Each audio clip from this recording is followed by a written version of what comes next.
하나님의 평화가 말씀을 듣는 우리 가운데 함께 하시기를 빕니다. 창조절 두 번째 주일입니다. 여러분은 평안하십니까? 날마다 평안을 묻는 일은 새삼스럽지가 않습니다.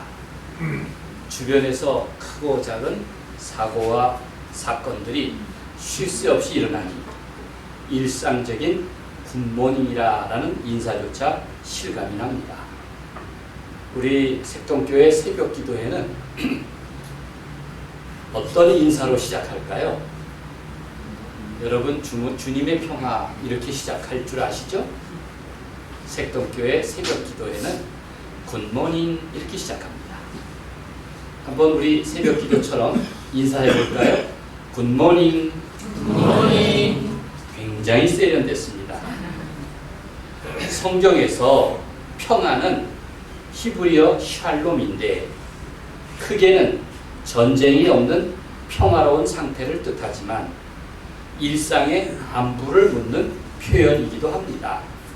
성경에서는 안녕 혹은 건강을 묻는다든지 화목, 심리적인 안정, 좋은 기분, 날씨의 좋은 상태 이런 것들을 다 샬롬이라고 부릅니다.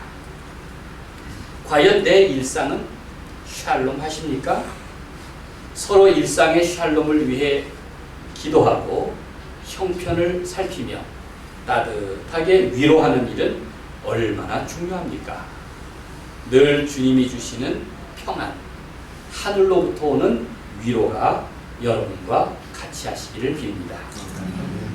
요즘 가장 자주 듣는 뉴스 두 가지를 꼽으라면 여러분들 귀에는 무엇이 들립니까?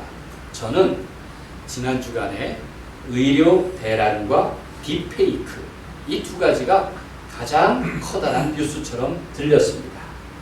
일상의 삶의 자리와 심지어 사이버 공간까지 큰 위협이 되었기 때문입니다. 어쩌다 이 지경이 되었을까? 그렇게 묻습니다. 우리 사회의 지성이라든지 법, 치안, 교육, 도덕 의식에만 탓할 일은 아닌 것 같습니다. 한국이라는 공동체 전체가 함께 책임지고 또 대책을 마련할 일입니다. 흔히 멘붕이라는 말을 자주 하지요. 문법에도 맞지 않는 신조어인데 멘탈 붕괴를 줄인 말입니다. 멘붕이 무엇입니까? 심리적 안정 상태가 무너져 내렸다는 것입니다. 샬롬하지 않다는 얘기입니다. 외부로부터 오는 심리적이고 물리적인 충격과 공격 때문에 스스로 지탱할 수 없는 상태, 그래서 무너져 내린 상태가 멘탈 붕괴입니다. 예전에는 그저 상처받았다라는 말이면 통했는데 그 강도가 점점 세지고 있습니다. 웬만한 경우에도 멘붕이 왔어 라고 말하지 않습니까? 그런 멘붕 상태의 대응으로는 힐링이라는 말을 꼽을 수 있습니다. 힐링은 오랫동안 사용해온 치유라는 말입니다. 심리치료, 내면치료라는 말도 있지만 성경에서 영혼의 치료, 몸의 치료 다 힐링이라고 말합니다. 멘탈이든 힐링이든 모두 샬롬의 다른 표현입니다. 지금 한 사람 한 사람의 삶과 우리 사회에 가장 필요한 단어가 힐링이 아닐까요? 오늘 말씀은 예수님께서 어떻게 사람을 치유하시는가, 어떻게 새로운 삶으로 인도하시는가, 어떻게 그 사람에게 새로운 창조의 삶이 허락되었는가를 말씀하고 있습니다. 예수님은 십자가의 아픔과 죽음을 통해서 우리를 또 세상을 치유하고 구원하신 주님이십니다. 그래서 예수님을 한마디로 위대한 치유자시다라고 말합니다. 헨리 나우에는 예수님을 가리켜서 상처받은 치유자라고 불렀습니다. 위로는 대단히 구체적입니다. 이를 통해서 예수님은 사람의 마음을 쓰다듬으시고 새로운 삶으로 인도하십니다. 예수님에게는 언제나 멘탈 붕괴에 있는 사람들이 몰려들었습니다. 그들은 신체적 불구자였고 질병으로 고통을 겪었고 정신적인 상처를 받았고 사회적인 희생물이었습니다. 온갖 멘탈 붕괴자들이 몰려들었는데 어쩌면 그것은 자연스러운 현상일 것입니다. 남슬라브 사람들의 속담에 이런 말이 있습니다. 불평을 하려거든 너를 도울 수 있는 이에게 불평하라. 여러분, 도움을 주지도 못하는데, 그렇게 힘이 없는데 그렇게 불평을 해서 승질 돋구지 마십시오. 특히 부부간에 조심스럽게 해야 합니다. 불평하려거든 도울 수 있는 사람에게 불평하십시오. 사람들이 문제의 치유자 되신 예수님을 향해 물불을 가리지 않고 찾아오는 것은 자연스러운 일입니다. 본문에서 지리적인 배경을 상세하게 설명하고 있습니다. 예수님의 행동 반경이 종횡무진한데요. 이렇게 예수님의 행동 반경을 소개한 이유가 무엇일까요? 보십시오. 잠시 이방 지역으로 몸을 피하신 예수님은 이제 두로와 시돈을 지나서 데가볼리 지방을 거쳐 다시 갈릴리 호수로 오셨다고 설명하고 있습니다. 즉 예수님은 이방인 지역과 유대인 지역 모두에서 복음을 전하시고 기적을 행하셨다는 이야기입니다. 바야흐로 지금 여기 하나님 나라가 드러나고 있습니다. 이것보다 조금 앞부분에는 예수님이 물 향해서 바리새인들과 장로들이 불신했다, 적대시했다는 이야기가 등장합니다. 유대인 엘리트들인 바리새인들은 전통적인 신앙을 가졌는데 그들은 고지곳대로 행하는 사람이지만 바른 소리를 잘하고 법을 지키는 사람이지만 그러나 그들은 늘 양날의 칼을 휘둘러서 사람들을 어렵게 만들었습니다. 그들의 종교는 사람을 살리는 것보다는 죽이는 일이 많았습니다. 왜냐하면 정죄했기 때문입니다. 그런데 유대교 신앙은 없지만 예수님을 처음 만난 이방인들은 전적으로 예수님에게 신뢰를 보냈습니다. 어쩌면 하나님을 안다고 하는 사람보다 하나님을 모르는 사람들일수록 더 예수님을 빨리 받아들였고 전통인이 종교니 자랑하는 사람들보다 오히려 예수님을 더 깊이 신뢰했습니다. 그러니 그 당시 전통과 종교가 예수님을 아는데 별로 도움이 되지 못했던 것 같습니다. 여러분, 우리 시대도 마찬가지입니다. 우리가 더 많이 성경을 읽고 더 많이 예수를 귀담아 들었는데 그런데 우리가 더 예수님을 잘 이해하지 못할 수도 있습니다. 오히려 그런 경험이 전무한 사람일수록 예수님을 빨리 깊이 신뢰할 수도 있습니다. 그래서 요즘 교회의 복음화가 중요하다 이런 말도 있지 않습니까? 세상의 복음화가 아니라 교회 안에 복음화가 중요하다. 참 낯설게 들립니다. 예수님에 대한 소문은 이미 이방 지역에도 널리 퍼져 있었습니다. 예수님이 가시는 곳마다 절박한 사정을 가진 사람들이 몰려들었습니다. 이방 지역에서 만난 이방인은 하나님도 모르고 율법도 따르지 않는 사람들이었지만 그런데 예수님은 그 이방인들의 요청에도 귀 기울이셨고 은총을 베푸셨고 치유해 주셨습니다. 복음은 말합니다.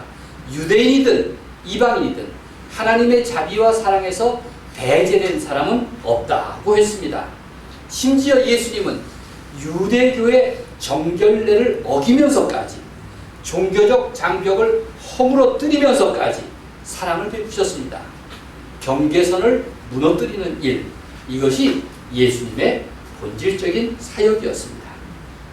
본문은 예수님의 치유 사역에서 아주 흥미진진한 사건을 들려주고 있습니다. 본문은 귀 먹고 말 더듬는 사람의 이야기입니다. 예수님이 이방 땅에서 돌아온 직후 행하신 일이었습니다. 갈릴리에 머무실 때 사람들이 귀 먹고 말 더듬는 자를 예수님께로 데려왔습니다. 예수님은 몰려든 사람들 중에서 특별히 그 사람을 주목하셨습니다. 그리고 따로 불러내서 잠시 무리에서 벗어났습니다. 왜 따로 불러내서 그 사람을 치유하셨을까요?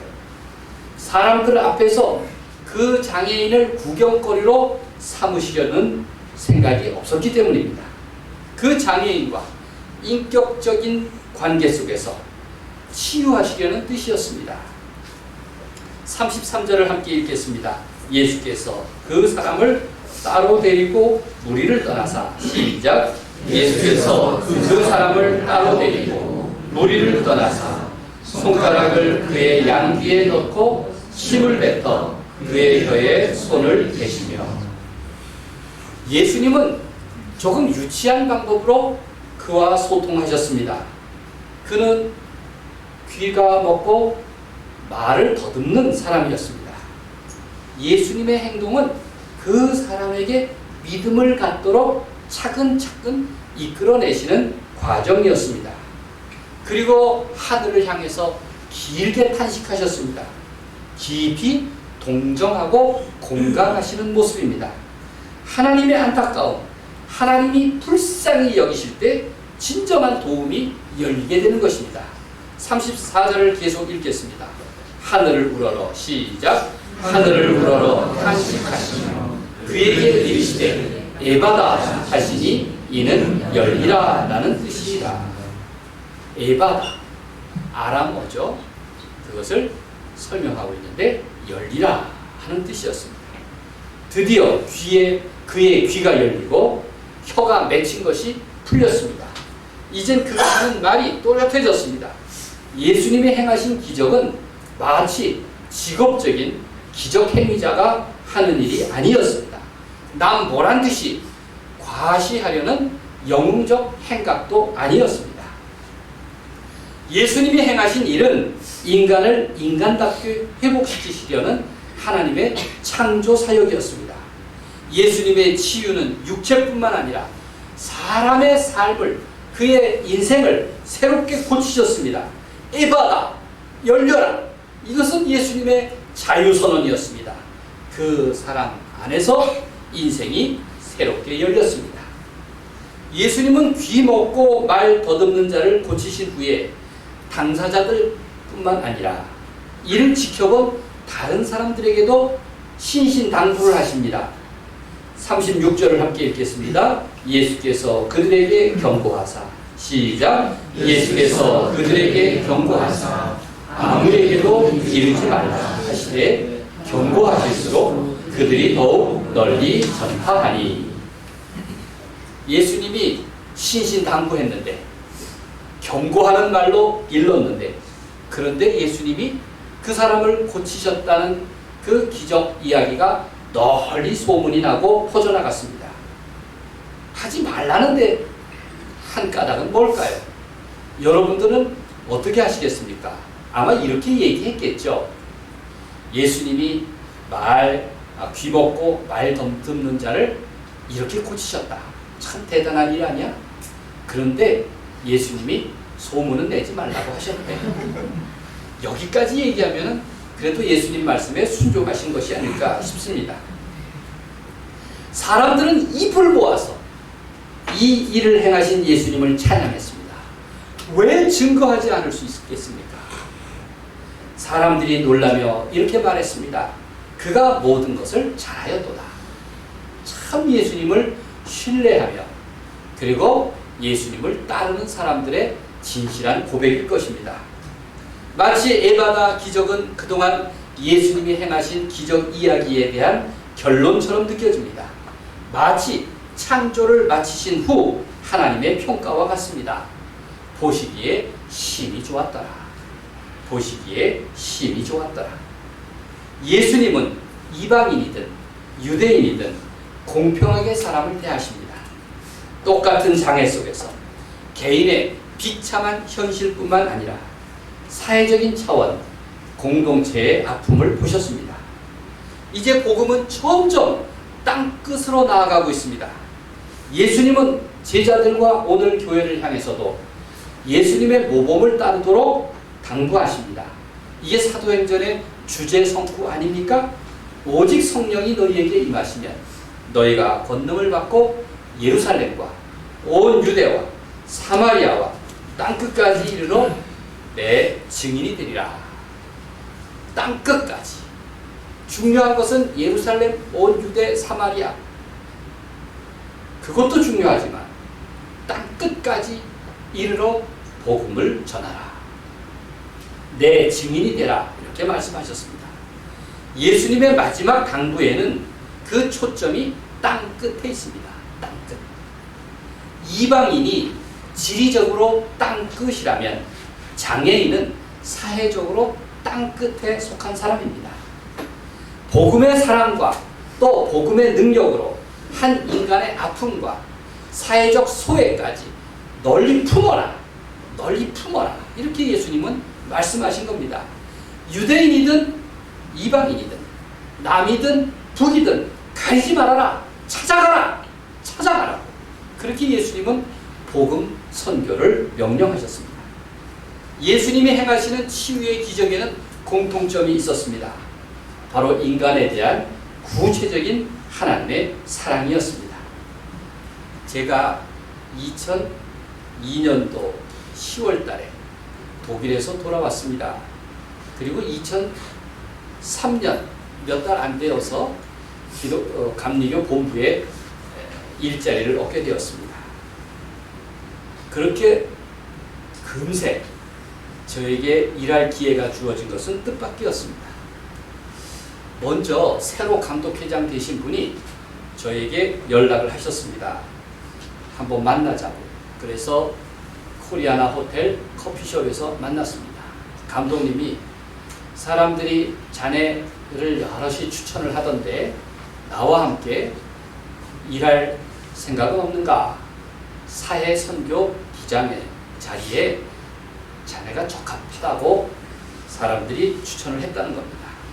그런데 어떻게 일할 만한가? 그래서 제가 그랬습니다. 제가 목회하면서 그동안 사람 하나 소중히 여기며 살았습니다.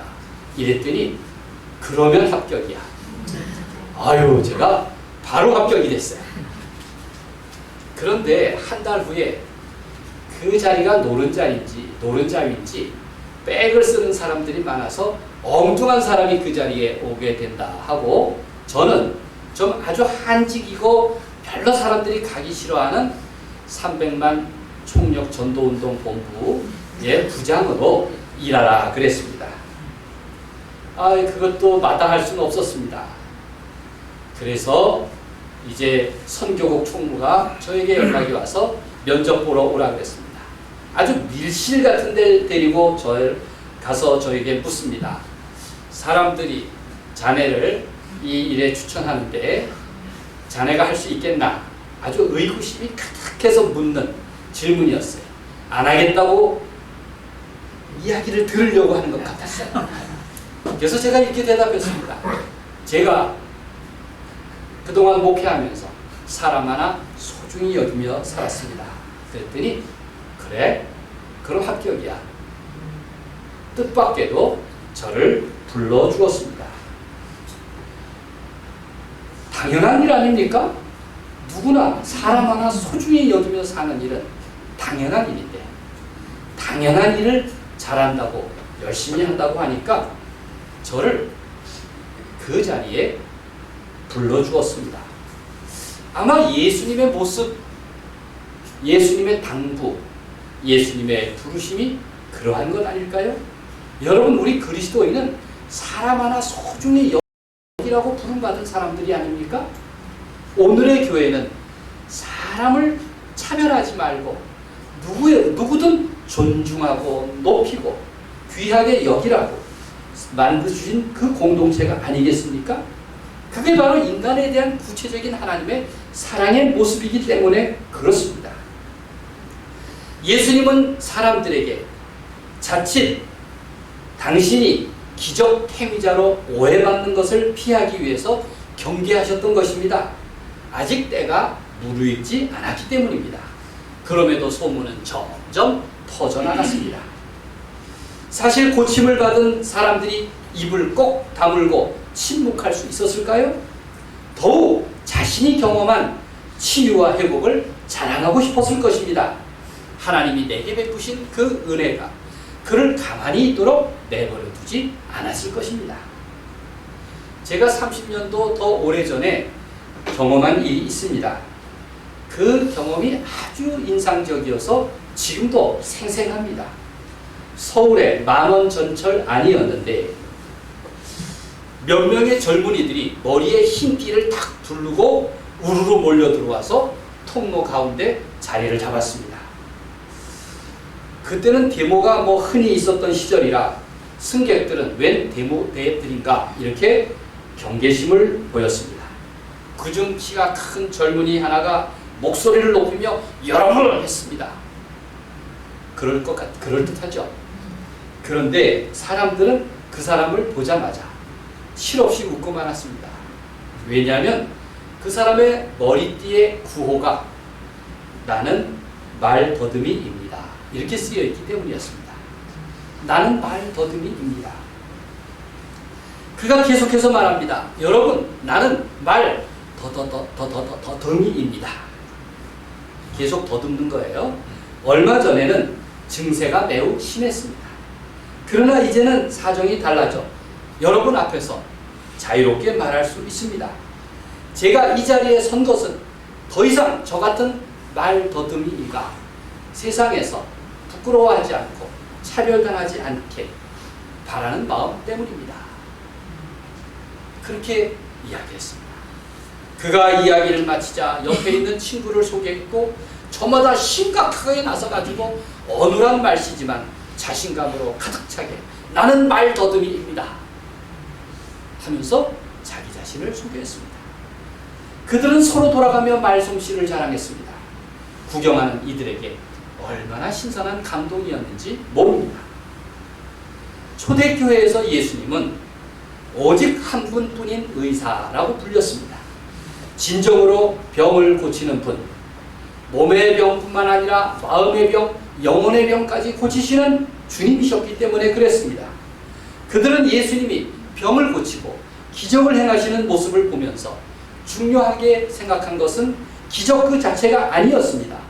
병든 사람, 장애인, 도움이 필요한 사람을 대하시는 그 예수님의 따뜻한 마음, 진실한 마음, 친절한 마음이었습니다.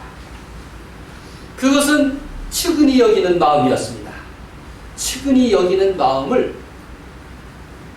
속뜻을 풀면 오장육부까지 감동한다는 의미입니다. 남을 불쌍히 여겼더니 그 사람의 오장육부가 감동을 하더라는 거예요. 예수님은 바로 문제 해결을 바라는 우리와 관계를 맺으시려고 하십니다. 그것이 해결의 출발점이 되었습니다. 하나님이 긍휼히 여기실 때 문제가 해결됩니다. 우리가 예수 기도를 드릴 때 이렇게 말하지 않습니까? 하나님, 우리를 불쌍히 여기소서. 나는 죄인입니다. 하나님이여, 하나님 아버지, 나를 불쌍히 여기소서 이 죄인을. 바로 내 삶은 하나님이 긍휼히 여기실 때 해결됩니다. 심지어 예수님은 나병 환자일지라도 그의 몸을 만져주시지 않았습니까? 손으로 만지시고 품어주셨습니다. 얼마나 친밀하고 위대한 위로입니까?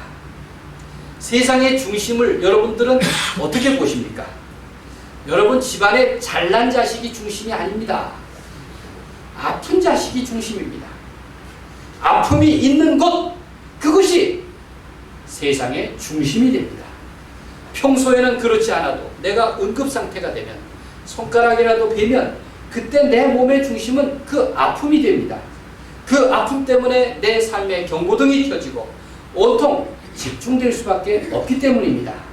내 삶의 중심은 바로 아픈 것이고 내 가정의 중심은 바로 아픈 식구이고 우리 공동체의 중심은 바로 아픈 형제, 자매인 것입니다. 그러므로 누구든지 남의 아픔과 상처에 대해서 어찌 쉽게 말할 수 있겠습니까? 행여 공감하지 못한다면 입을 다물고 있는 것이 더 좋습니다. 사람으로서 사람의 문제에 대해서 진지하지 못하다면 그 관계는 깨질 수밖에 없습니다. 사람의 아픔과 문제에 대해서 진지하지 않은 믿을 친구가 어디 있습니까? 힐링이란 단어는 바로 예수님의 치료 행위를 가리키는 말이었습니다.